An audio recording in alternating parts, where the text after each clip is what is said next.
Hello movie buffs, welcome back to CSR movies. दोस्तों, Shahid Kapoor starrer उनके lead role वाली देवा ये फिल्म रिलीज हो चुकी है। और इस फिल्म का काफी बuzz क्रिएट तो हो चुका था, लेकिन फिर भी न जाने क्यों इस मूवी का जो एडवांस बुकिंग था वो काफी ठंडा था। लेकिन फिर भी दोस्तों, शाहिद कपूर की फिल्म है, इसलिए उनके फैंस इस फिल्म के लिए एक्साइटेड तो डेफिनेटली है। उनका ब्लडी डैडी वाला जो उनका एक्शन होता था, सेम काइंड ऑफ पुलिस वाला रोल इस मूवी में भी दिखाई पड़ रहा है। तो क्या ब्लडी डैडी मूवी जैसा ही सिमिलर रोल इसमें भी है, या फिर कुछ अलग उन्होंने पेश किया है हम लोगों के सामने? ये देखते हैं इस मूवी के रिव्यू में। So guys, without wasting much time, let's get started. दोस्तों, सबसे पहले बात करते हैं इस मूवी की स्टोरी की। तो जैसा कि इंटरनेट से पता चल रहा था कि ये मूवी मुंबई पुलिस नाम की एक मलयालम फिल्म का रिमेक है। तो बताना चाहूंगा, ये पूरा का पूरा रिमेक नहीं है दोस्तों। इस मूवी के डायरेक्टर और राइटर दोनों सेम ही है। इस मूवी के राइटर है बॉबी एंड संजय, और इस मूवी को डायरेक्ट किया है रोशन एंड्रूज ने। और हिंदी में, मलयालम इंडस्ट्री में तो उन्होंने बहुत काम किया है रोशन एंड्रूज ने, लेकिन हिंदी में उनकी ये पहली फिल्म है। और उन्हीं की मुंबई पुलिस नाम की फिल्म का ये एक एडेप्टेशन आप कह सकते हैं। ये पूरा का पूरा रिमेक नहीं है, कुछ चेंजेस आपको इस मूवी में, देवा में, दिखने को मिलने वाले हैं। सो गाइस, जानते हैं बेसिक प्लॉट क्या है इस मूवी का। तो हमारे जो एसीपी है, यानी कि देव आमरे, ये इनका एक स्टार्टिंग में इनिशियल सीन दिखाई पड़ता है, जहां पर वो उनके कमिश्नर ऑफ पुलिस को कॉल करते हैं, फोन पे बात करके बाइक पे जा रहे होते हैं। और कॉल करके वो एक केस के बारे में बताते हैं कि मैंने वो केस सॉल्व कर दिया है। और वो केस सॉल्व कर दिया है ये, और किलर कौन है ये भी वो बताने वाले होते हैं। लेकिन उसी वक्त उनका एक्सीडेंट हो जाता है। और एक्सीडेंट होने के बाद जब हॉस्पिटल में उनकी आंखें खुलती है, तब पता चलता है कि उनकी पार्शियल मेमोरी लॉस उनका हुआ है, उनकी याददाश्त थोड़ी सी जा चुकी है।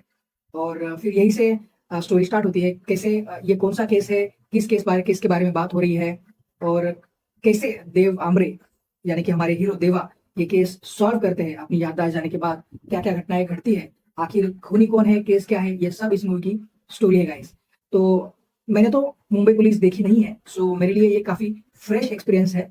जिन्होंने मुंबई पुलिस देखी है, शायद वो कंपैरिजन दोनों मूवीज में कर सकते हैं या फिर करेंगे भी। लेकिन मेरे लिए तो ये मूवी फ्रेश है। और मैंने जानबूझ के, जब मुझे पता चला कि ये मुंबई पुलिस का एडेप्टेशन या फिर रिमेक है, फिर भी मैंने मुंबई पुलिस देखी नहीं, क्योंकि मुझे एज अ फ्रेश ये मूवी देखनी थी। सो उसी तरह से मैं ये मूवी देखने गया। और जिन्होंने मुंबई पुलिस अभी तक देखी नहीं है, वो भी मुंबई पुलिस को ना देखकर डायरेक्टली देवा को ही देखे, ये मेरा सजेशन रहेगा। सो शाहिद कपूर गाइस, शाहिद कपूर जैसा आप ट्रेलर में देख रहे हो, उसी तरह से उनका ब्रिलियंट एक्ट है guys. He was simply brilliant. Shahid Kapoor का एक्टिंग रेंज हमने इससे पहले कई सारी मूवीज में देखा है गाइस। कमीने मूवी हो, जहाँ पे उन्होंने ड्यूअल कैरेक्टर प्ले किया था, डबल रोल प्ले किया था। उसके अलावा हैदर मूवी, मतलब वहां पे तो उन्होंने किल कर दिया था। वो एक अलग लेवल पे लेके गए थे हैदर मूवी से। तो उनके परफॉर्मेंसेस तो अच्छे हो रहे थे, उनकी एक्टिंग की तारीफ भी की जा रही थी, उनके परफॉर्मेंसेस का लोहा भी उन्होंने मनवा लिया था। लेकिन उनको एक कमर्शियल सक्सेस, सोलो हिट नहीं मिल रही थी। और वो सोलो हिट भी उन्होंने कबीर सिंह मूवी से दे दी। और वो भी एक रीमेक ही था, एक काफी जानी पहचानी और काफी फेमस अर्जुन रेड्डी नाम की मूवी का रीमेक था। लेकिन फिर भी वो मूवी इतनी चली कि शाहिद ने खुद को एक सोलो स्टार के रूप में फिर से एस्टेब्लिश किया। और उसके बाद लास्ट ईयर आई तेरी बातों में ऐसा उलझा जिया, एक रोमकॉम मूवी थी, रोमांटिक कॉमेडी, थोड़ा सा अलग कंसेप्ट था। और वो मूवी भी मुझे काफी अच्छी लगी। एक सेमी हिट मूवी थी, वो फ्लॉप नहीं थी, लेकिन वो मूवी भी अच्छी थी। और उस मूवी के बाद शाहिद कपूर ने थिएटरिकल जो उन्होंने परफॉर्मेंस दिया है, वो है देवा।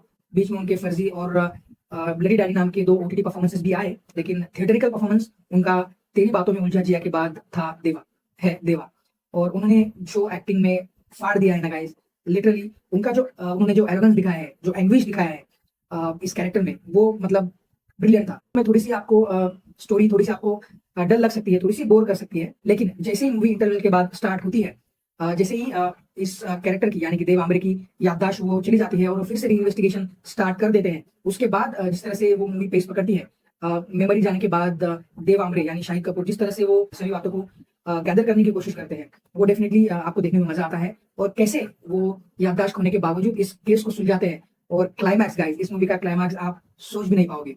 अगर आपने मुंबई पुलिस देखी है या फिर उसके बारे में पढ़ा है कहीं पर, तो आपके लिए ये काफी आसान होगा। लेकिन आप एक फ्रेश नजरिए से इस मूवी को देखने जाओगे, विदाउट वॉचिंग मुंबई पुलिस या फिर विदाउट रीडिंग और listening to the story of Mumbai police, तो आपके लिए इस मूवी का क्लाइमैक्स डेफिनेटली एक यूएसपी होने वाला है, एक चिड़ी ऑन द केक होने वाला है।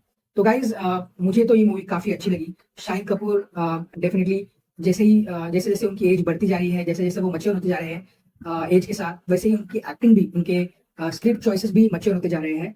और जो गलतियां उन्होंने पिछले उनके करियर में की है, वो शायद वो दोहराते हुए नजर नहीं आ रहे हैं। वो काफी यूनिक स्क्रिप्ट चुन रहे हैं और यही उनके लिए एक अच्छी बात साबित हो रही है उनके लास्ट कुछ सालों के मूवी चॉइसेस को देखते हुए। तो मुझे देवा काफी पसंद आई है गाइस। इस मूवी में रोशन एंड्रयूज ने जो डायरेक्शन किया है वो भी मुझे काफी अच्छा लगा। सिनेमा का बैकग्राउंड म्यूजिक और थोड़ा अच्छा हो सकता था। जो सस्पेंस इस मूवी में है वो क्रिएट करने के लिए बैकग्राउंड म्यूजिक थोड़ा सा कहीं ना कहीं इतना इंप्रेसिव नहीं लगता और थोड़ा वो इंप्रेसिव हो सकता था। उसके अलावा हम अगर सपोर्टिंग कास्ट की बात करें तो हमें पूजा हेगड़े इस मूवी में दिखाई देंगी as a love interest of Deva, जिनका नाम दिव्या है, दिव्या साठे। इनका कैरेक्टर इस मूवी में कुछ ज्यादा नहीं है, इनका रोल ज्यादा नहीं देखने को मिलने वाला। ये मूवी ज्यादा फोकस करती है परवेश राणा जो कि डिप्टी कमिश्नर ऑफ पुलिस है, जो कि देव आमरे के दोस्त है और साथ में वो उनके बहन के पति भी है जिनका नाम होता है फरहान। ये मूवी फोकस करती है उनके और एक दोस्त के ऊपर जिनका नाम होता है रोहन डिसिल्वा और ये कैरेक्टर प्ले किया है पवेल गुलाटी ने। इनका भी कैरेक्टर आपको डेफिनेटली पसंद आएगा गाइस। और एक सीन काफी इमोशनल कर देता है इस मूवी में सिर्फ मुझे एक ही सीन इतना इमोशनल लगा कि मैं थोड़े से मेरे आंखें नम हो गई और वो था पवेल गुलाटी यानी रोहन डिसिल्वा का एक सीन जहां पर फर्स्ट में उनको एक गैलेंट्री अवार्ड मिलने वाला होता है। और ये अवार्ड जो मिलने वाला होता है ये अवार्ड देवा की वजह से ही उसको मिलने वाला होता है। और इसके रिहर्सल की वो एक वीडियो क्लिप होती है जहां पर वो स्पीच देने वाला होता है और देवा के बारे में जो उसको वो भाई मानता है उसके बारे में वो बात करते हुए दिखाई पड़ता है। और जिस तरह से वो एक्ट उन्होंने दिया है वो डेफिनेटली आपकी आंखें नम कर जाएगा, इतना इमोशनल वो स्पीच लगता है। एटलीस्ट मुझे तो लगा गाइस। उसके अलावा आपको कुबरा सेठ भी एक पुलिस के कैरेक्टर में दिखाई देंगी जो कि इन्वेस्टिगेटिव ऑफिसर होती है शाहिद कपूर यानी देव आमरे के साथ इस पूरे केस में। तो ये थे इस मूवी के सपोर्टिंग एक्टर्स जो कि एक्टिंग के मामले में मुझे काफी अच्छे लगे। यूएसपी इस मूवी का शाहिद कपूर ही है, उनके अराउंड ही ये मूवी पूरी रिवॉल्व करती है। पूजा हेगड़े और शाहिद कपूर की केमिस्ट्री आपको इस मूवी में ज्यादा देखने को नहीं मिलने वाली। रोमांस वाला एंगल इस मूवी में काफी लो रखा हुआ है जो कि जरूरी भी था। सो वो मुझे काफी अच्छा लगा। दोस्तों इस मूवी में मुझे बस दो ही बातें थोड़ी सी निगेटिव लगी। निगेटिव इस मूवी की स्टोरी वाइज नहीं या फिर प्लॉट वाइज नहीं, निगेटिव एक नैरेटिव सेट करने की वजह से। इस मूवी में शाहिद कपूर का जो कैरेक्टर है देवा यानी देव आमरे, उनकी बहन होती है अलका नाम की। वो उनकी बहन की शादी उनके दोस्त और जो डिप्टी कमिश्नर ऑफ पुलिस का कैरेक्टर प्ले किया है परवेश राणा रहमान, उनके कैरेक्टर से वो उनकी बहन की शादी करवा देते हैं। तो यहाँ पे ये एंगल डालने की इंटर रिलीजन मैरिज हिंदू मुस्लिम जो एंगल है वो डालने की बिल्कुल भी जरूरत नहीं थी। क्योंकि ये जो एंगल है ना तो ये कहीं आगे दिखाई पड़ता है ना तो इनके बहन का कैरेक्टर इस मूवी में अभी तक आपको देखने को मिलता है। मतलब कुछ रेलेवेंस नहीं है इस कैरेक्टर का। अगर उसका इस मूवी के प्लॉट में कुछ सहयोग होता था ये एंगल का तो वो जस्टिफाइड था, लेकिन ये यहीं पर खत्म हो जाता है। यहाँ पे शादी हो जाती है और यहीं पर इनकी स्टोरी खत्म हो जाती है। इसका इस मूवी में आगे जाकर कोई भी कुछ भी सहयोग नहीं होता इस प्लॉट का। तो मुझे ये चीज थोड़ी सी नेगेटिव लगी। दूसरी बात जो मुझे थोड़ी सी ऑफबीट लगी या फिर नेगेटिव लगी और वो है इस मूवी का हीरो देव आमरे का एक्स्ट्रा मैरिटल अफेयर। मतलब एक शादीशुदा औरत के साथ वो एक एक्स्ट्रा मैरिटल अफेयर में रहते हैं। आप जिसको एक हीरो के तौर पर देखते हो भले ही उनका कैरेक्टर इस मूवी में थोड़ा सा ग्रे हो या फिर एक आइडियल कैरेक्टर वो नहीं है, लेकिन फिर भी लोग उन्हें एक हीरो की तरह ही स्क्रीन पर देख रहे हैं। उनका जो ऑरा है शाहिद कपूर का जो फैन बेस है, जिस तरह से वो पोर्ट्रे किया जा रहा है वो एक काफी कूल दिखाने की कोशिश की जा रही है एक्स्ट्रा मैरिटल अफेयर को। तो वो मुझे कहीं ना कहीं थोड़ा सा नेगेटिव लगा और बॉलीवुड को ये करना बंद करना होगा।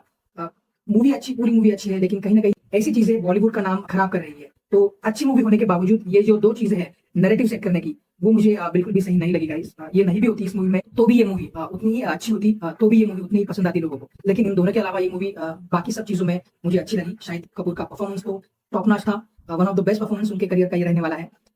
तो बस ये चीजें मुझे थोड़ी सी अलग लगी। उसके अलावा डेफिनेटली पूरी की पूरी मूवी अच्छी है, अलग कंसेप्ट है। इस मूवी का क्लाइमैक्स आपका सिर घुमा देगा, इतना ब्रिलियंट तरीके से लिखा और डायरेक्ट किया गया है और उतनी ही बेहतरीन तरीके से शाहिद कपूर ने उसे प्रेजेंट किया है। और आखिर के 35-45 मिनट्स तो आपको definitely edge on the seat experience ये मूवी देकर जाएगी। तो दोस्तों ये था देवा का रिव्यू।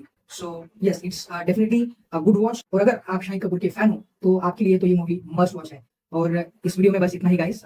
आपको ये रिव्यू कैसा लगा ये कमेंट्स में जरूर बताइए। उसके अलावा आपको शाहिद कपूर का ये परफॉर्मेंस इस मूवी का कैसा लगा, ये मूवी कैसी लगी ओवरऑल, ये भी मुझे कमेंट्स में जरूर बताइए। मेरा कंटेंट आपको अगर पसंद आता है तो लाइक कीजिए, अगर नहीं पसंद आता तो आप डिसलाइक करके आपका रिस्पॉन्स मेरे तक पहुंचा सकते हो। और ओवरऑल अगर मेरा कंटेंट पसंद आता है तो मेरे चैनल को CSR मूवीज को सब्सक्राइब करना मत भूलिए। Show your love guys and keep watching CSR movies. मिलते हैं अगले वीडियो में, तब तक के लिए टाटा बाय बाय, अलविदा।